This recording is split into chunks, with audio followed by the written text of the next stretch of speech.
Welcome back for part two of getting what you really want in 2025, or whenever you might be listening to this. I'm Jackie Elmer. Learn more about me at streetsmartwealth.com.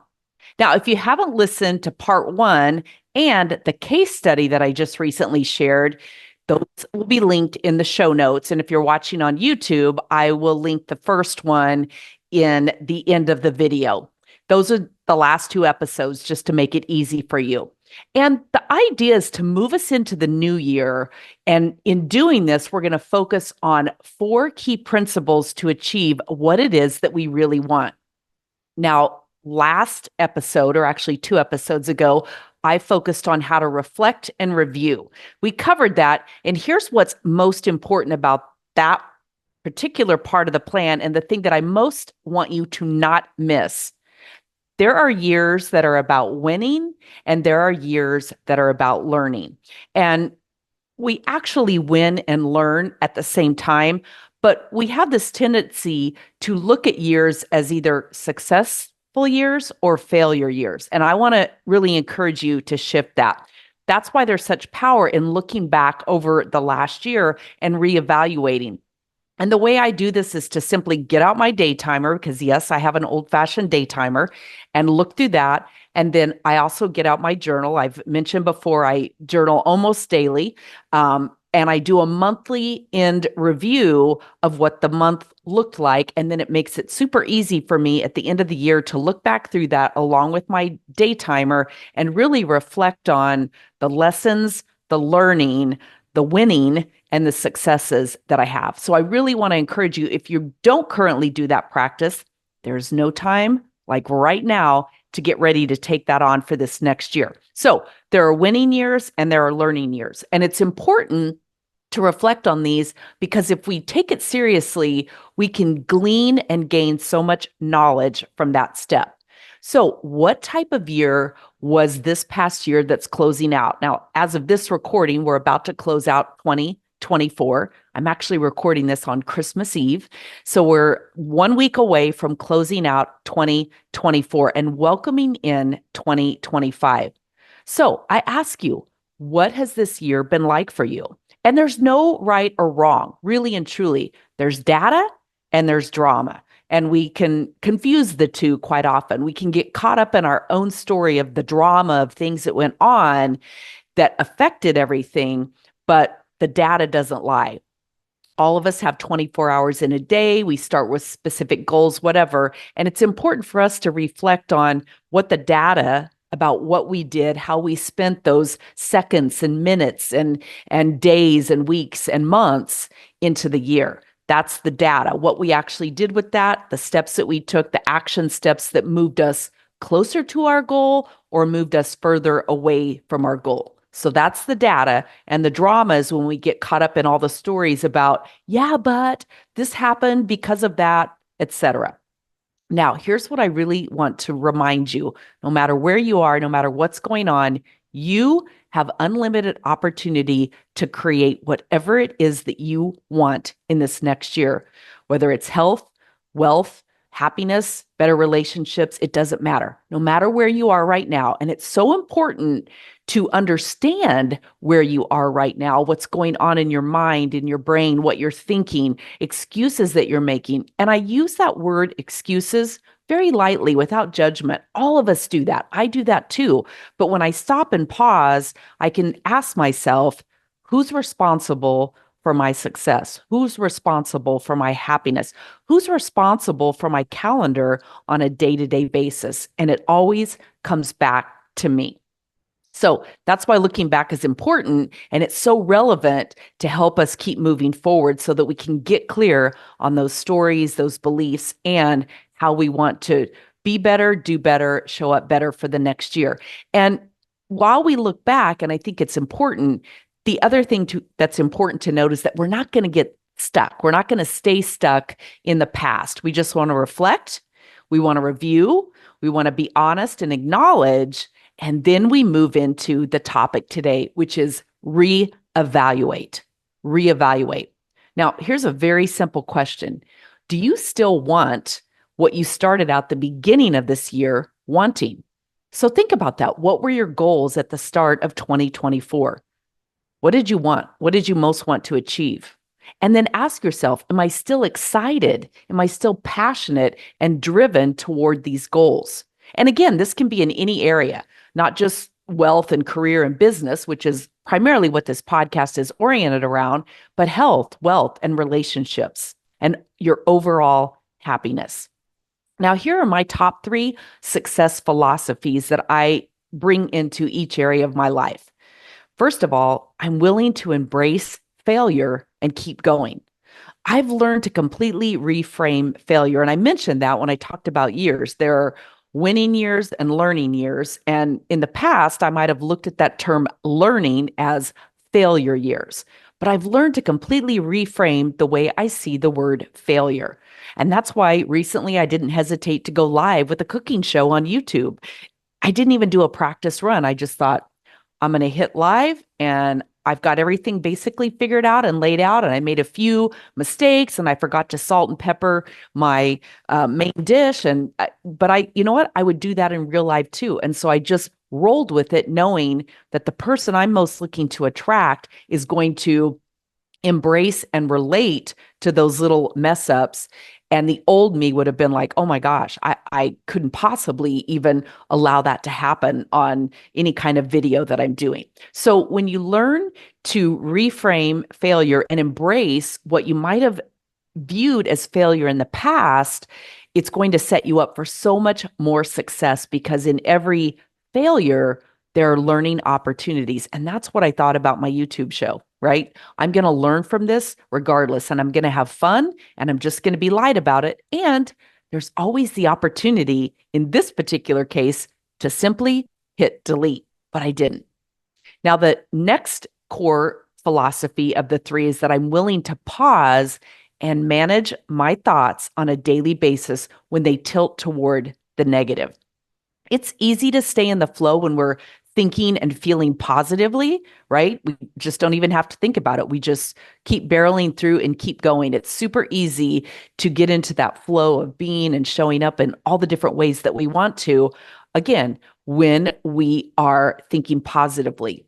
The key, though, is to be aware at all times what your thoughts are, manage your emotions and feelings within that, and then pause and reflect when they tilt to the negative. And I will tell you, I get into negative thinking every single day. Even though I've learned how to manage that, it doesn't mean that it doesn't ever happen for me. Every single day, I have negative thoughts, just like anybody else, just like anybody else. But I'm willing now to stop and look at those and say, what's the story from the past that I am making up about this? And is it true? And if it was true in the past, does it need to be true today or into the future? So definitely learn how to manage your own thoughts and your thinking.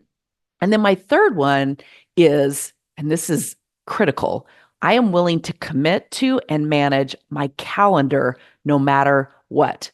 You've probably heard me say this before. What's on the calendar gets done. So there are no excuses that can derail me from my calendar unless they involve blood and guts, or just an opportunity that I just choose intentionally not to miss. And what I mean is, every day I have a calendar of what I'm going to accomplish for that day. And unless there are blood and guts, meaning someone is bleeding, hurt, super sick, or needs to go to the hospital, whatever, then I'll deviate from my schedule. Or if it's an opportunity that is irresistible, that I just am going to choose intentionally to step away from my calendar. What that means is I've learned how to plan and schedule and constrain my time. What used to maybe take me 8 hours because I would get distracted, and especially working from home, it's super easy to go throw a load of laundry in and then fold a load of laundry, start the dishwasher, plan out dinner, all of that. And I've learned to really separate all of that. And again, I still have to get those things done in a day, but I don't allow them to overlap into my focused work productivity time. Just right now, I started this morning and put in 2 loads of laundry. I have 3 to do. So I have 1 more load of laundry that I have to get done. But guess what? My start time was right now when I started this. So I had set my day up perfectly to get going. That third load of laundry is going to get done today, but I had to manage my thoughts around doing things in a specific order and just keep going. So, what used to maybe take me 8 hours in a day to accomplish, when I get very focused and have it on my calendar and plotted and planned out along with all the other things, I can typically do in 3 hours what used to take me a long time. That means that during my focus and productivity time, I don't get on Facebook. I don't get on Instagram. I don't get on YouTube. I don't allow my phone to distract me either. In fact, most of the time, I have it turned off so that it doesn't ring. I don't hear every text message that comes in or any of the rest of that, unless I'm in a situation where I really need to have that on. Now, will I get on Facebook and YouTube? Yes, if there's a reason, because it's part of my marketing strategy to be on those during my productivity time. So learn truly how to constrain and manage your calendar and discipline yourself. A lot of people don't like that D word. I love discipline. It equals freedom for me. So learn how to discipline yourself to commit to a calendar.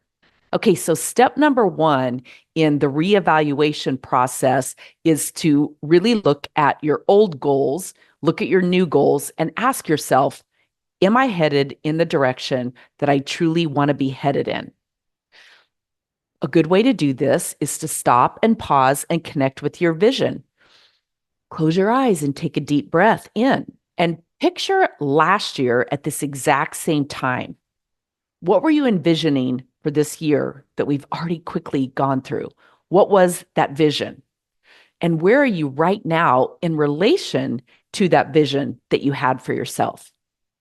And now, thinking about where you were last year at this time, where you are right now, picture yourself a year from now again, and what does that vision look like? And this one is super important because we are only in the now right now. This is where we begin to create so that a year from now, we end up achieving and living and stepping into that vision. So close your eyes and picture yourself a year from now. Where do you live? Where do you want to live? Could be the same place that you're living currently. Nothing has to change. These are just questions. Where do I live? How do I spend my days? Who do I spend my days with? How am I creating impact? What am I doing in a business? What are all those things that I envision for my life, my perfect life in the ideal world 1 year from now? And then your vision from the start of this year to right now to next year, are those visions aligned? And so this is where reevaluating comes into play. Have you ever set a goal and then lost motivation for it? I certainly have. You know how it goes. You set this goal, it sounds really exciting, and then the excitement wanes and the path to get there seems unclear. Do you attach your goals with your compelling vision? This is a key piece of disconnect for so many people. They have a goal, they have a vision, and then they have their values, which we're going to get to. And somehow the three dots don't ever fully connect.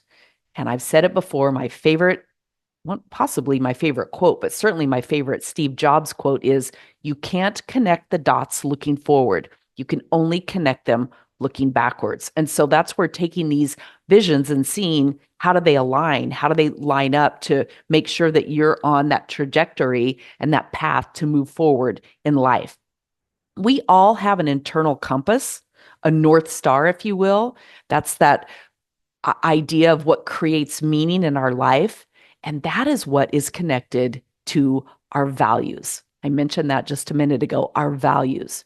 And let me ask you this, when was the last time you really thought about and truly defined what your current values are? Because they might have changed. I know mine have. When we look back on the phases of our life, there are times when our values do shift and change. Maybe not those very core driving ones, but certain areas of them. I know, when I was in the throes of raising children, little children, and then, elementary school age children, and then teenagers, and then adults. It's a very different phase of parenting those same people, but at different phases of their life. So those things make me shift my values too. And I know for me, one of the things that really has shifted for me is I have moved health to the very top of my values chart. And even though health has always been important to me, I've always been fitness oriented, movement oriented, working out, eating well, all of that. I never had it really at the very top of the chart, if you will. And a lot of times it fell into being a side note. Now, I had developed good habits that allowed that to be more of a side note, and I didn't have to worry about it so much. But now it's very, very front and center. I've watched my mom go through some very challenging health situations, which aren't going to change. And I'm watching that a progression, I should say. And I have lots of friends, and I've watched all that. And some of those friends, it's not even their parents, it's themselves through the lifestyle choices that they've made. I've watched what's going on with them, and I've thought to myself, that is not going to be me. I'm going to age gracefully. I'm going to age with fluid movement and all the great things that most of us want as we age, right? As we move into the next phases of life. And now I'm very, very much aware of how useless I am in any other area of my life when I'm not feeling well and when I'm not being well. So let's take a moment then to define your values. And there are many values. I might even have one on my website over at streetsmartwealth.com. I have to think about it. But you can just go Google what are core values, and you'll see a list usually of about 30 different values. So I'm just going to randomly name a few, and then I'll share mine. Integrity, health, faith, contribution, or what I like to call impact, how I create positivity in the world and on other people. Growth, a growth mindset, constantly improving, learning, all those good things. And if you've listened to me before, you've heard me talk about my 5 favorite F words. And that really is the core of my values and the core of how I make decisions, how I plan and plot my vision, and how I use my calendar. And my 5 Fs are faith, which is my mindset, my belief in a hopeful world, and my ability and capacity to be the success, to make impact, to leave the legacy, to do all the things that I want to do. And part of faith is being in integrity. So for me, that word faith incorporates all of that. And then next is family and friends. 2 F words I combine into one, which is essentially relationships, family and friends. And again, these aren't in any particular order, although I probably do put faith at the very top, because without that, I'm not as able to show up in any of the rest of the areas in the way that I want to. And then fun. And fun for me is all about experiences. Life is meant to be fun. It is not meant to be a struggle. So I like to look around each day and say, how can I experience life to the fullest? How can I have an experience today, whether it's a walk in nature, whether it's making the most out of my mealtime and truly savoring and enjoying and being grateful for that, all of those different things. How can I make my life fun as much as possible every moment of the day? And then the 4th one is finances, security and abundance, and the ability to make impact, not just making impact with how I show up, but how am I able to financially contribute to those things that matter to me? And then fitness, which I believe that fitness incorporates everything. How am I showing up fit in my finances? How am I showing up fit in my relationships with family and friends? How am I showing up fit in my finances and my fun and all the different things, and certainly my faith? And then if I were to choose a 6th F word, it would be freedom, because freedom gives us everything. Freedom offers choices. It offers so much into our world. And then, of course, legacy, which I don't know how to make that into an F word, but that's part of my faith too, that legacy that I want to create, that impact. How will what I do today live on in the world?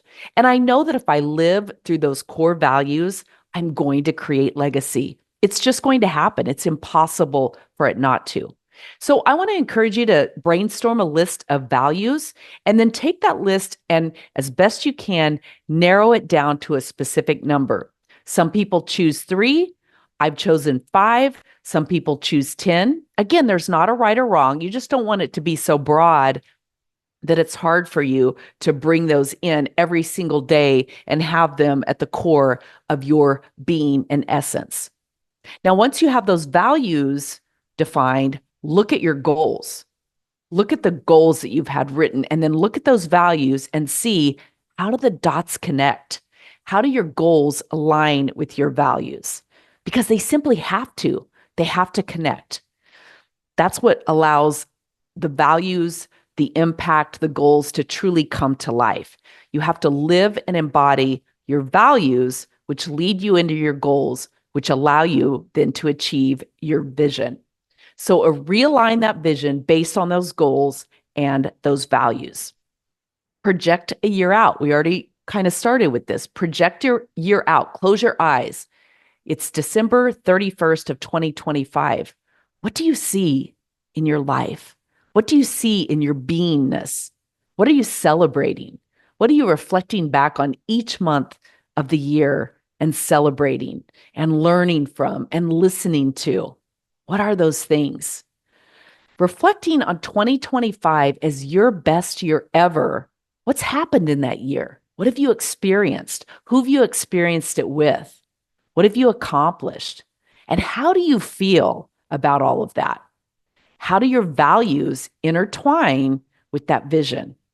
How are the core areas of your life impacted? So some questions that I use to kind of create a litmus test and measure things by is, in order to end the next year the way that I want for it to end, how will I prioritize my goal?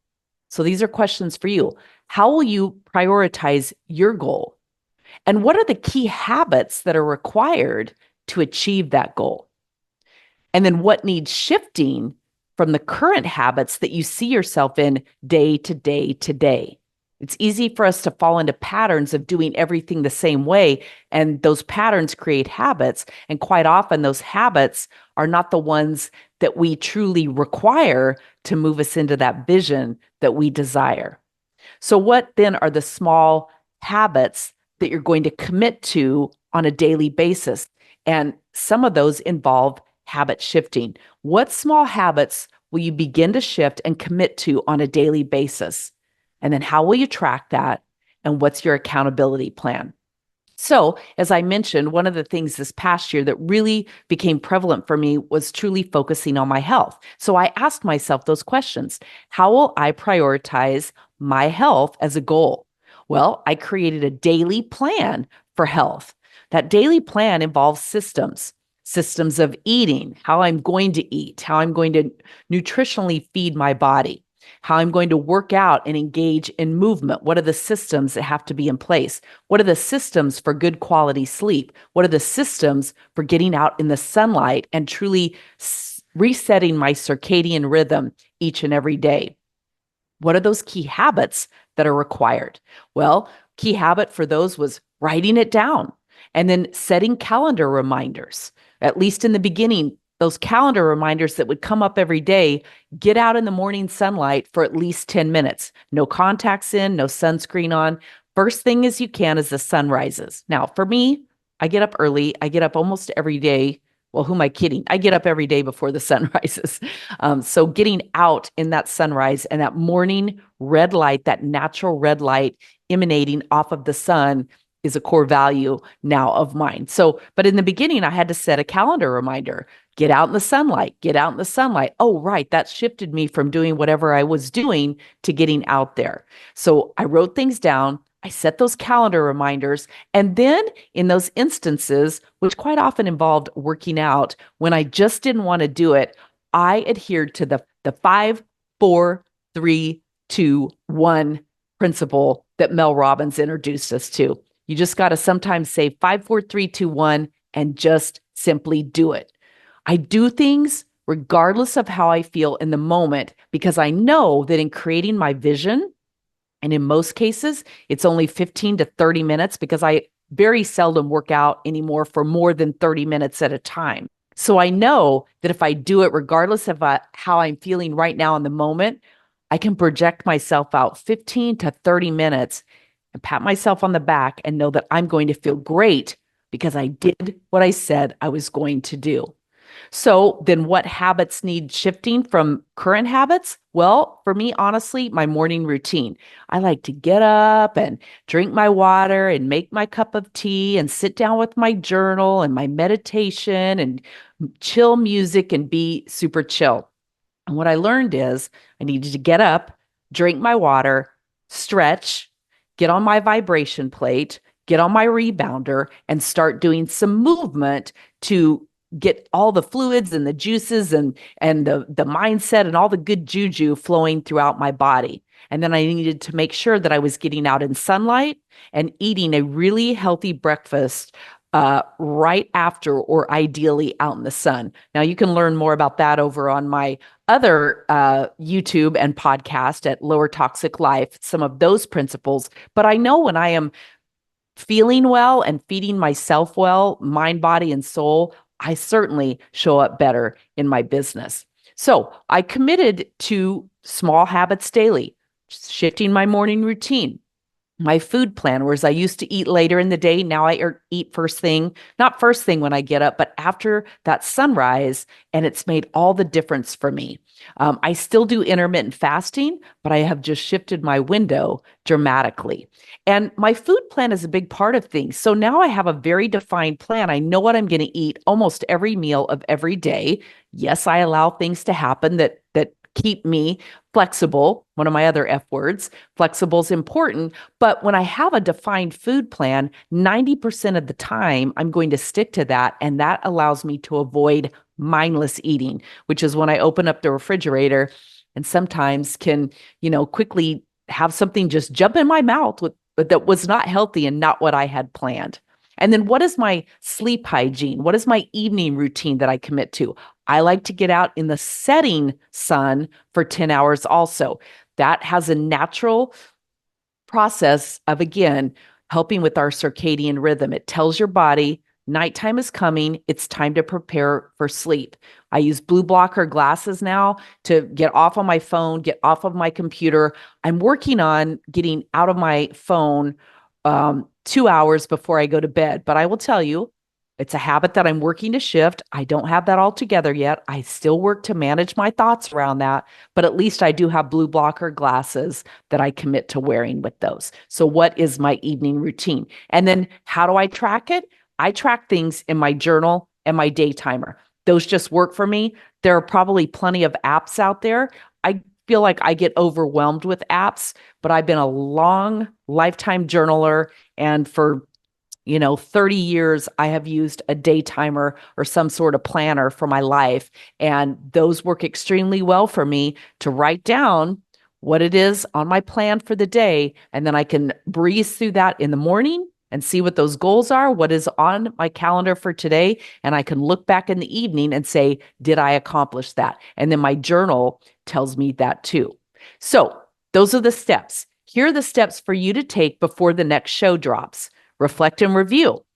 I will have the link to that episode below. And then this episode, reevaluate, define your values and your vision. So ask yourself and go through these questions. How will I prioritize my goal? What are the key habits that are required? What needs shifting from current habits? What small habits will I commit to daily? How will I track my habits, my actions, and my progress? And what's my accountability plan? Coming in January is the I'm Possible project. And if you want to know more, go to streetsmartwealth.com/year. In the next 2 episodes, we're going to talk about how to reignite your passions and your desires to help you achieve those goals and re-engage to execute. I'm Jackie Elmer. Learn more about me at streetsmartwealth.com. Would it change your business at all if you knew exactly what to say online and offline about your business without annoying family, friends, and strangers? Join me for the KillerContentFormula.com 3-day challenge. I'll provide proven tools to overcome fears and limiting beliefs that keep you feeling stuck with what to share on social. We'll create your powerful impact introduction. We'll write your business story in a formula to share on social that attracts your ideal clients and doesn't turn anyone off. And you can use this formula over and over and over.